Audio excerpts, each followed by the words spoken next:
Oh, hello. I didn't see you there. You must be here for the Halloween tale. I don't have so many words as I do pictures, moving ones. Just a peek into the life and soul of Jeanne Fleming, the artistic director of the Village Halloween Parade. She's nearly 80 years old and been running the parade for 40 years now. I found her via email when in fall 2024, I asked her if I could film the parade's puppet making. She invited me to her home in upstate New York, part of the historic Rokeby Estate in Dutchess County. That's when I learned that the parade that attracts 2 million people to New York City each year largely happens because of one person, Jeanne. Come, take a trip with me and my video camera.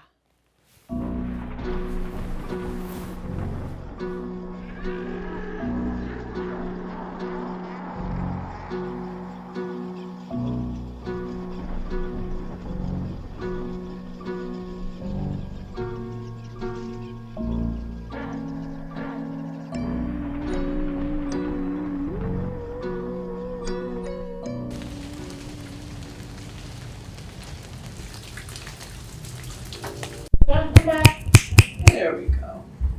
In every way. Even before there were computers, I was doing this here. And so what we're doing is we're walking from my house. I've lived here for all those years, down to the puppet barn. Originally, we made all the puppets at my house, but many years ago, we took over this barn, and now we make the puppets here. And this is where we do the rehearsal for the parade of the puppet section. So all of those puppets, which are traditional to the parade, that happens here. There are other puppet companies that are making puppets, but they're in other places.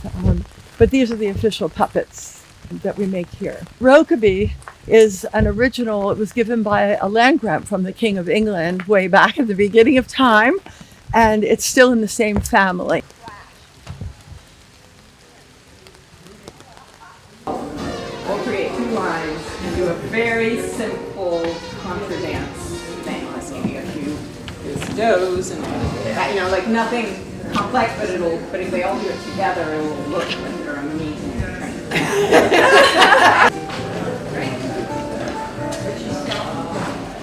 That's the way it goes. Anyway, but there's that master there. Making the head. Yeah, I see. No, it's great. Matt loves it. Yeah. Okay, that's I've been great. thinking about them. Okay, good. How to take advantage. So Christine, so what I want to do is you can stay here for a while and capture some of this and talk to people, and then I'm going to go back, and then when you're ready, you can come back up there, and we'll go on from there. Yeah, that sounds great. Sound Yeah, good? yeah. There's just a few people here. Yesterday there were almost 50 people here. There's going to be up to 20 by 2 o'clock here. Oh, there will be. Yeah. Okay. There's already about 15. Look at the cats up there. I know, they're I smiling. told you you'd probably come back during the week.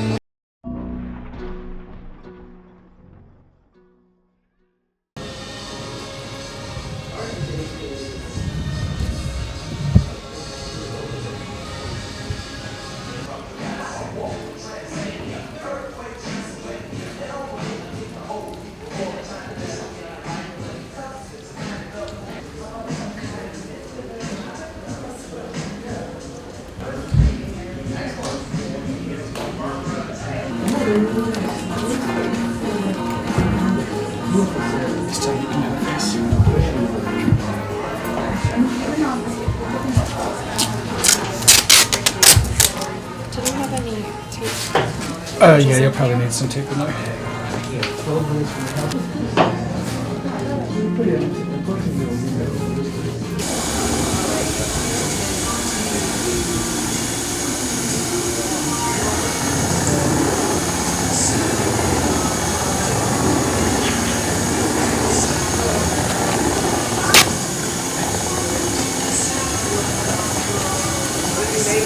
Paper mache. It's German wallpaper base. I guess because in Germany they still use wallpaper. So.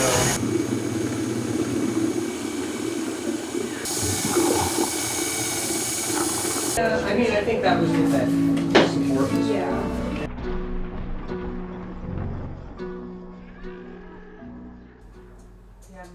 Who's doing it? Don't know.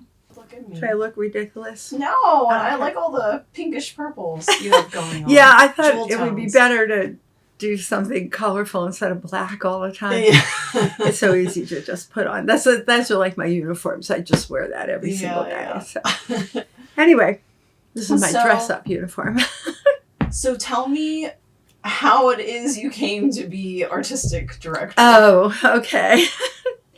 Well, many years ago, the beginning of time, for many years I created large-scale outdoor theater pieces, which happened here at Rokeby. I started doing theater many years ago of a very peculiar kind, which was these, what we call them pageants, but they were large-scale outdoor theater pieces that took place all over this estate, the 600-acre estate. They were on the river, they were in the island, they were in the forest. The audiences walked all through them and things like that. Because of my work in theater, I knew Ralph Lee. Ralph Lee's the person who started the parade.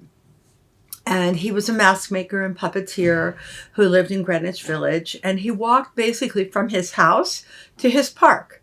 So it was West Beth to Washington Square Park. And I knew Ralph because at that time, we were a group of people doing kind of unusual theater. There were people doing theater pieces and dance pieces in the windows of the Seagram's building, for example. There were people doing things on the Brooklyn Bridge. We weren't working in conventional spaces. And Ralph was one of those people. And we were trying to figure out how to get money from the State Arts Council and from the National Endowment for the Arts and things like that. And it was at one of those meetings of that group of people. And it's important because in that we defined ourselves as celebration artists. We made up this term that we thought could help us, well, explain our work, but also to get us these grants. And it was at one of those meetings that Ralph said he wasn't going to do the parade anymore. And he was a mask maker and puppeteer. He wasn't a person who wanted to be organizing huge groups of people to do things. He saw the parade as an exhibition of his work. I saw the parade as this amazing thing where people who weren't necessarily artists got to reach into their imaginations and create things to perform for each other in the city where they lived. And that was the part that I always loved the puppetry, but I really loved the people. And he didn't like it as it shifted from being less about the puppets because you could just never make as many puppets as there were people who were joining. He lost interest. And at that point, I said, oh no, you can't let that die. I said, I will come and I will help you and I'll do all the parts that you don't want to do. So I did. I worked with him for 2 years together, and he finally decided he didn't want to do it anymore at all. But I raised all the money. The parade was getting larger, though nothing like it is now. And, people were doing things like sitting on a car, and people were getting upset because the cars were still on the route because it was so small. The police were not involved. But the community board was starting to notice, and neighbors were saying, oh, they're sitting in our car. So I came in and I brought in the police. I brought in the community board. I brought in all the merchants. I pulled the community together to say, okay, how can we keep this thing going? What do we need to do to make it work?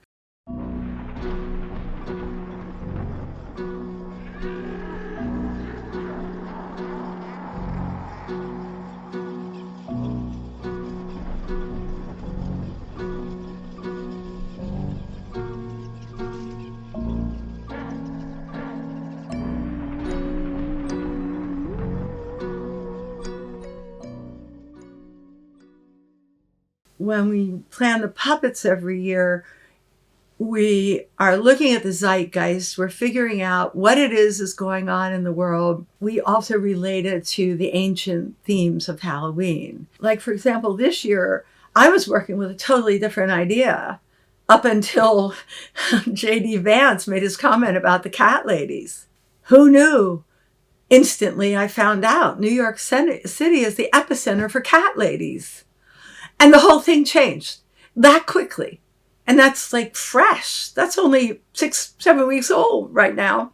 And we changed everything.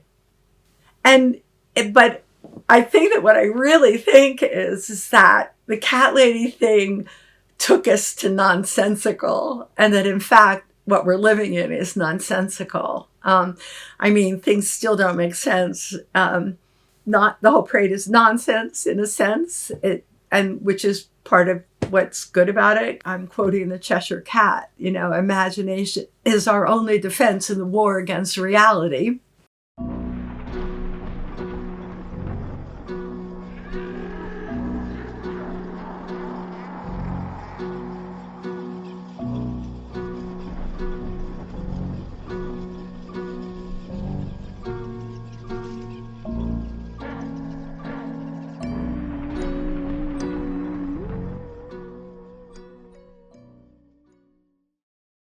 I wasn't sure I was up for the joyfulness of the parade. And I was talking to Jeanne, and she said, I think there's a way of celebrating and making a statement at the same time. And so we started talking about cat ladies and how cat ladies right now in this moment in history have taken on a meaning far more than a lady who owns a cat.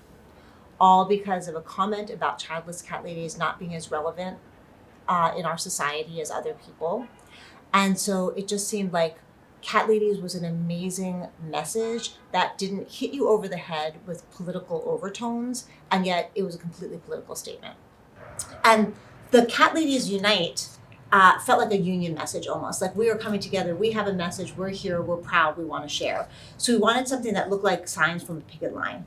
But then when we were thinking about, well, how do cat ladies operate in the world? It wasn't necessarily from a specifically clean-cut, perfect design perspective. So we started thinking about cardboard and how to make a sign. So these are just plain pieces of corrugated cardboard, paint sticks, and then every sign is going to have its own message. So Cat Ladies Unite is one side, and on the other, we were trying to think of how to bring a cat message into political statements. So cat ladies meow for, instead of we heart or we stand for or we're fighting for, we meow for things like voting rights, for survivors who have been denigrated in the press, for abortion. A big message is that we are meowing for Kamala, because this is how this whole entire movement started. Supporters of hers were being put down. And so meowing for Kamala is a really big part of what we're hoping to share with the world at the parade. So this is what I made. So this will be my actual costume for the parade. It's very blanket-esque, but also kind of fashion forward. And so I will be the person that you cannot miss on the parade route with my rainbow coat of many neon colors, which screams cat lady to me, especially when it's going to be worn over leopard print pajamas. And a giant wig this is also a piece of art. A drag queen named The Suburbia made this for me. And it is wig upon wig upon wig, shellacked, rhinestoned, kittened all around. And so I think that this is what a cat lady is to me. Flamboyant, campy, over the top, truly loving their kittens, and just making their mark in the world in a very bright and vibrant way.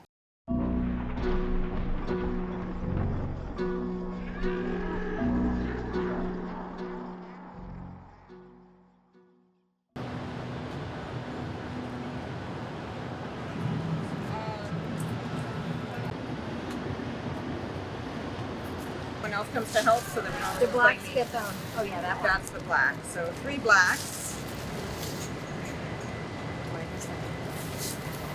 2. My name is Sophia Michaelis, and I am co-artistic director of Processional Arts Workshop.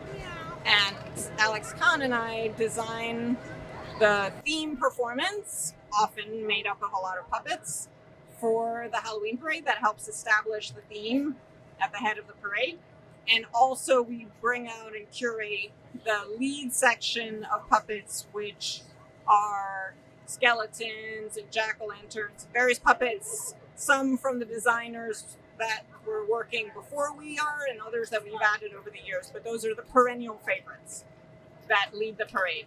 And the reason we bring puppets out for the parade is that the Halloween parade was started by a puppeteer, Ralph Lee, in 1974.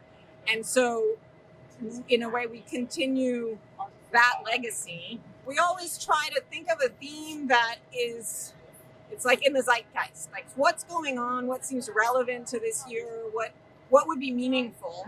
And sometimes it's kind of looking into more Halloween-y themes, and other times it's very abstract. But for us, it's always involves some aspect of Halloween.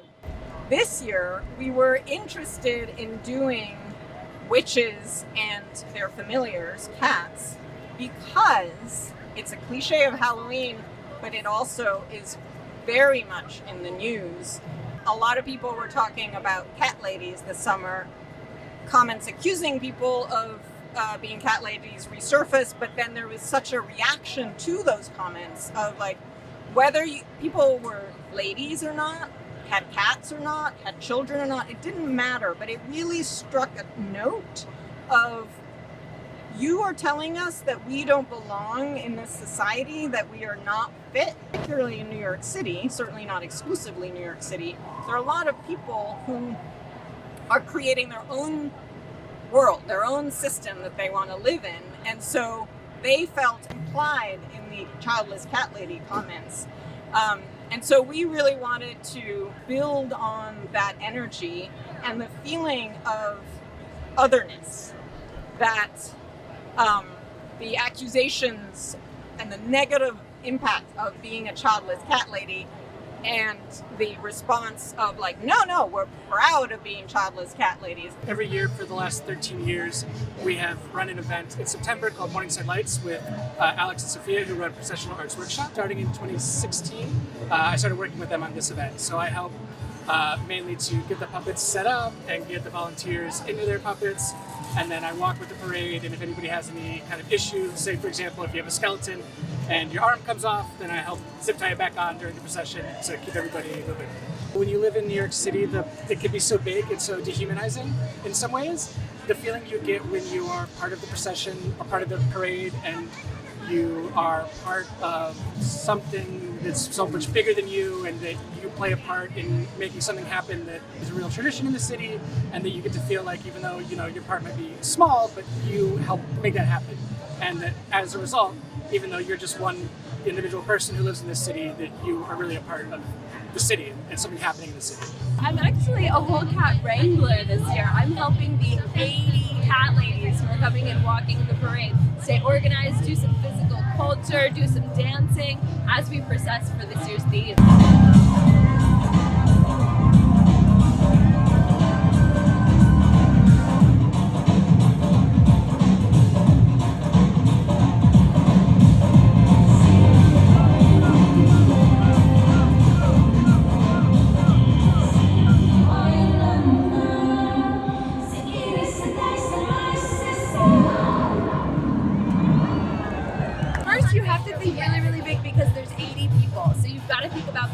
Accessibility and options and ways that different kinds of humans and kinds of cat ladies can get involved.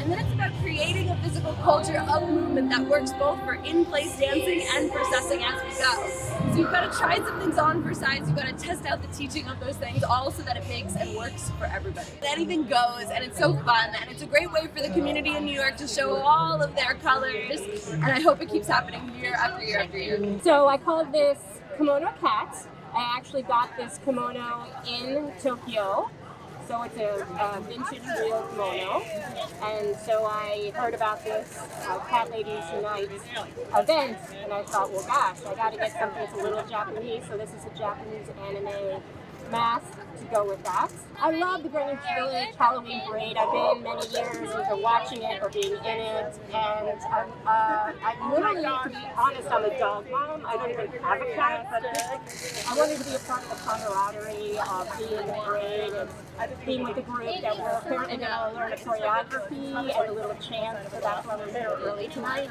So I'm kind of looking forward just to being in a dance group, kind of similar to what they do with the Thriller. Every year they have Michael Jackson's Thriller, like a whole dance troupe doing the entire Thriller dance scene. So I'm like really looking forward to seeing what we're going to learn from, just be in that kind of atmosphere. And you know, kind of ladies unite, because well, I just don't really appreciate it when some men in general only value that they have for women is they procreate. You know, that's just not the full value of anyone, man or woman. So I really look down on that. So that's what I think.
So what we're going to do is we're going to walk down to the puppet barn, as it's called here at Rokeby. How long have you been storing puppets in this barn? For 54 years. A long time. And this barn, the puppet where we build the puppets, you know, that's been also a good 35 years or so. We were using this farm to make puppets and things before Alex and Sophia actually got together and then ultimately moved here. So it's been a while. Could you tell me again about how you met them as children? Oh, well, Sophia is the daughter of my landlord. Well, her mother and her two brothers are the landlords of Rokeby. So I knew them before Sophia was born. So I've known Sophia since before she was born. And Alex was a local boy who was brilliant.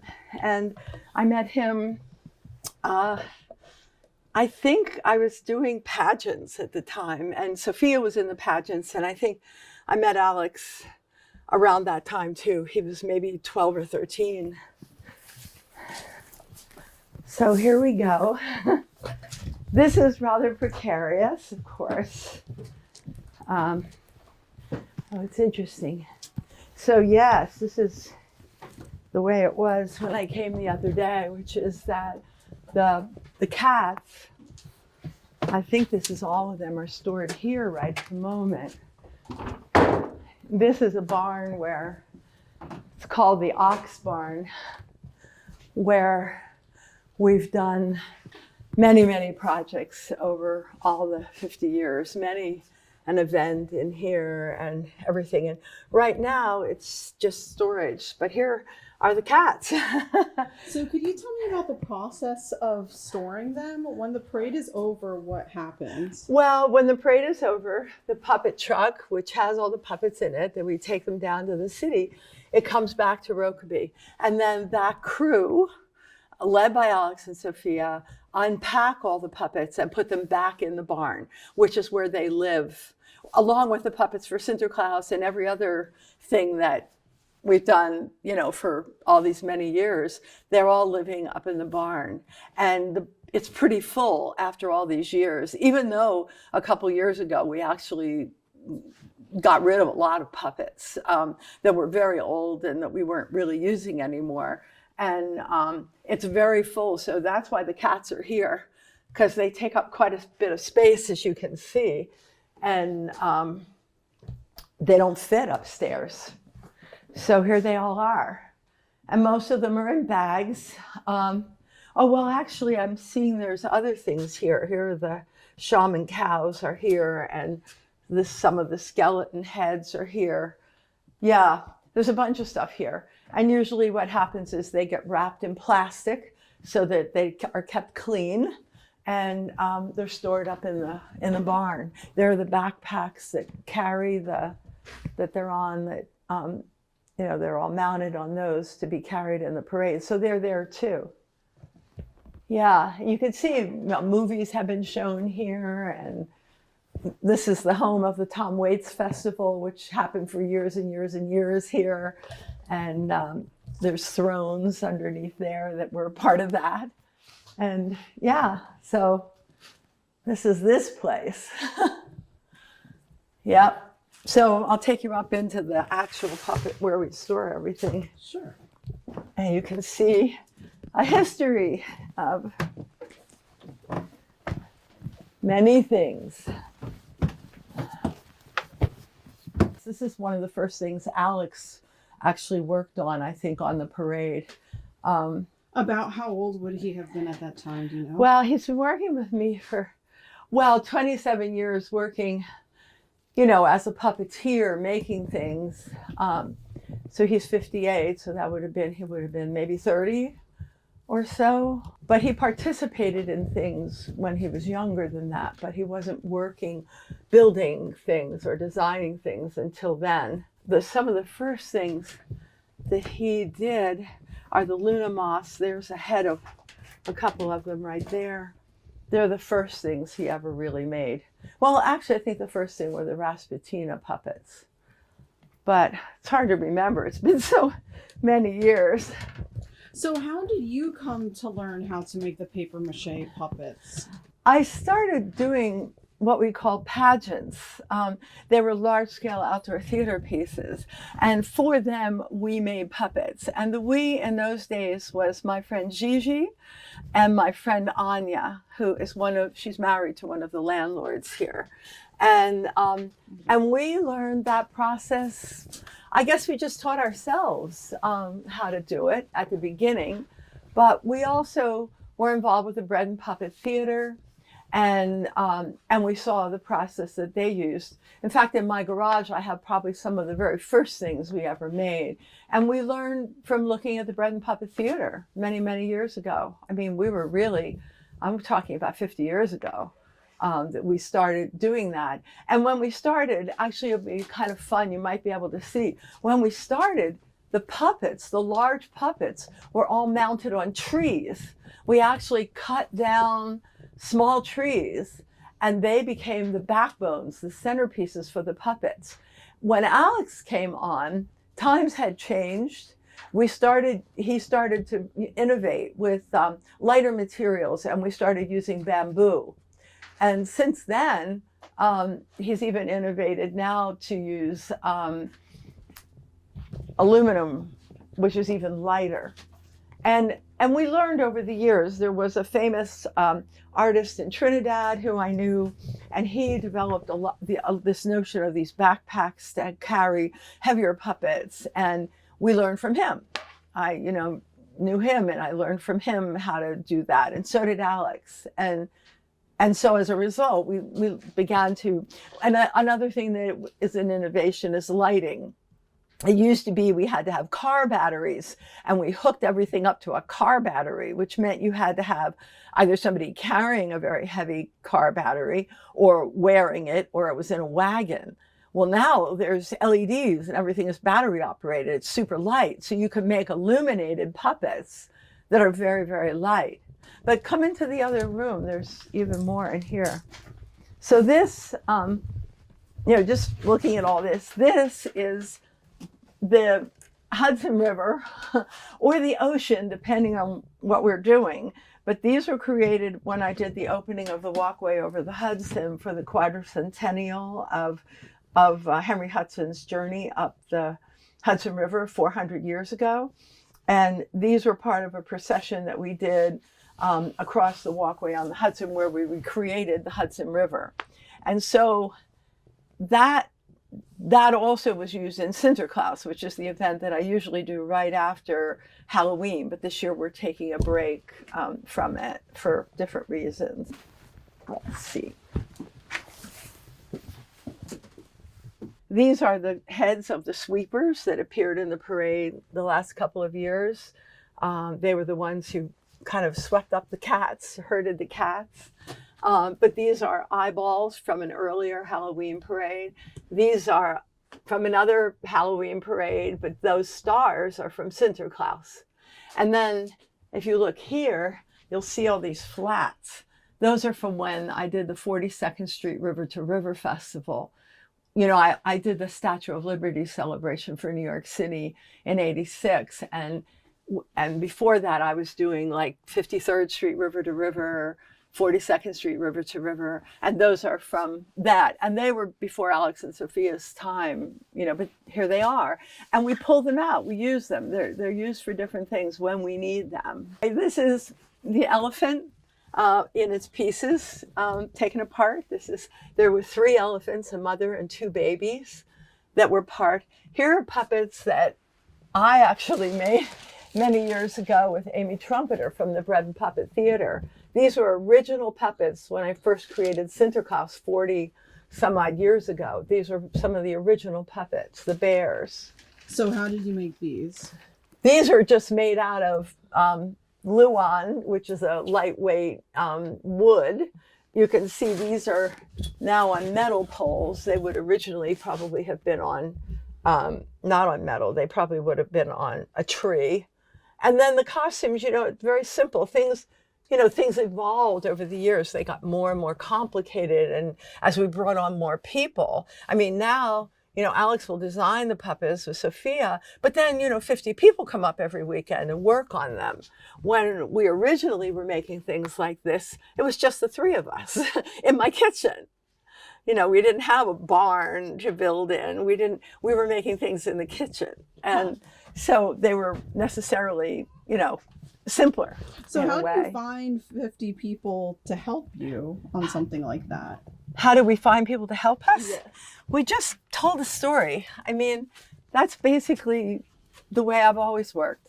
I make up the story. We used to do everything in my kitchen. And then as we started to make larger work and we had more people involved, we could make more, than we could when it was originally maybe 7 or 8 of us doing it. Now there are 50. These are the original puppets that Alex helped work on, and I made the costumes for them back when. I was a craftsperson and I designed costumes for a while. I made clothing that was very theatrical looking. But these are trees. There are a dozen walking trees. They're from Sinterklaas. These boats, which are from the Hudson River, these are from the walkway over the Hudson. Let's just see what else is here. So this is the rib cage of the spider monkey, and the reason why it's here is because it hasn't been put up yet. It will be put back. These are the robots from the year of I Am a Robot. These are from the year of the Cabinet of Curiosities. This is a puppet that is easily, 50 years old practically, or 40 years old anyway. And this was made by Anya and Gigi and I made the costume in those days. And ultimately what happened was because I could do all the things that, except, the art got to be given to the artists who were doing it. And I became the person who did everything else, raised all the money, did everything so that we could do the work. These are the skeletons. These are from the Garden of Earthly Delights. I mean, it's just endless. It's 54 years. These are original puppets from the original Sinterklaas. It's autumn and spring and winter. Their heads are not here. Their heads are, God only knows where they are at the moment. These are from the year of endangered oceans, when we engaged Ben & Jerry's ice cream, got interested in, they were doing a new flavor of ice cream called Rainforest Crunch. And we got involved with Greenpeace, and we did a lot of endangered species. These were part of endangered oceans. And that's going back 40 years or something like that. But so everything here, I mean, every single thing here has a history and it has a story. And, you know, there's Big Bird. He was made by W. Lee Cohen many, many years ago. He was one of the first really large puppets in the parade. He was on a frame. He was pulled on a cart. So he could be very, very tall.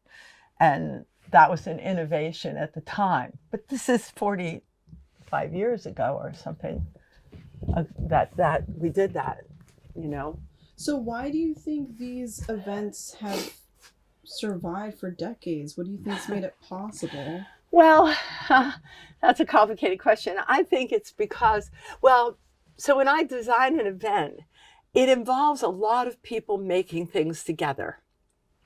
So a lot of people making things to contribute to something that's larger than any one person. So everybody on the project has a job, and all jobs are equal. All jobs are equal. The art is no more important than the person who's cooking the food for the artist. Everybody has a job, and it's a community that's established. So I think part of it is that, just putting together that community for different reasons. Everybody gets involved. I think it's that. I think it's the hands-on aspect. And every event that I design involves people who would normally be watching the event actually making it. So, for example, in Sinterklaas, there are workshops that go on where children make all of these particular things that they carry in the parade or they carry to the parade. The other thing is that all the puppets are designed to be touched. It's not about making something large and remote. It's about making something big that can be touched. So there's an allowance, I think, for, you know, being able to really contact wonder in a way. So I think part of it is the design. I mean, in New York City, it's because 80,000 people can come and bring their creations. That's what I loved about the Halloween parade when I took it over. It wasn't about the puppets, it was about the people for me. The fact that so many people can reach into their imaginations and come out and perform for each other and have that experience of being an artist, to make something, to lose a sense of time, you know, where you get absorbed. You're not afraid of making mistakes. You're much freer. You realize that you have power, that you can create, you can make something. And then when you bring it out and you perform it, you become transformed into that character. You live a different life. You get to see a different way of looking at the world. People regard you differently. All of these things to me are what are the essential elements of the work that I do. And it's really about creating imaginative communities and even if they're brief periods of time, they're almost unforgettable because they do have a way, when you create something, it changes your heart. It has an effect on the heart and the mind. And I believe it helps to create a more peaceful world. People understand each other. To be able to create a space where people can be safe, to be vulnerable, to be in their imaginations. That's what I'm interested in. So if you ask me why, I think there's a couple of reasons. One is creating that space, allowing for that to happen, and saying yes to everyone, not putting up walls and saying, no, not you, or not you. You can't afford it. You are this, you are that. We're a Jewish parade. We're whatever. We're Puerto Ricans. You know, it's everybody mixed together. And then I probably at this point in my life, closing in on 80, have to say it probably has something to do with me. I was willing, for no money, out of the love of the work and the people and what you can give to a community, I was willing to devote my life to it. And who knows what will happen next, you know?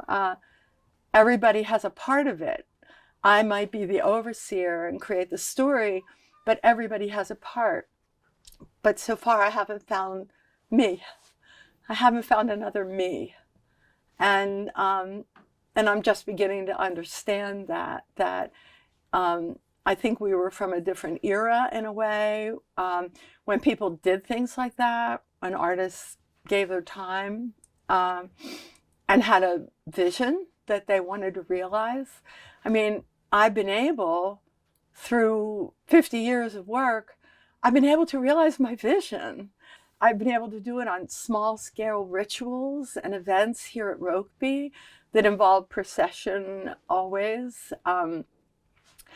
to one of the largest events in the world. And I've been able to do it at every level. I did the largest event ever held in America, the Statue of Liberty celebration, 12 million people. You know, it's been an incredible gift to be able to do my work. And I could partly do it because I was in New York City, an immensely creative and diverse place, also a creative community here, and also because of Rokeby, where I live. The fact that my landlord, who's now the president of my board, allowed me the freedom that I could engage the people who lived here in the work as they grew up as children and grew into these roles. They're now, Alex is nearly 60.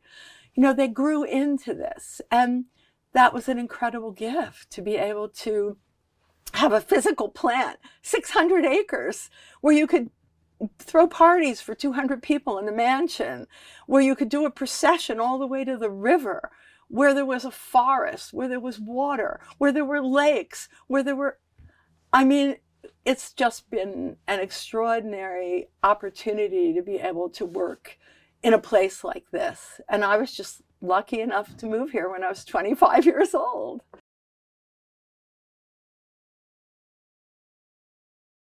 Generational. That's an interesting idea.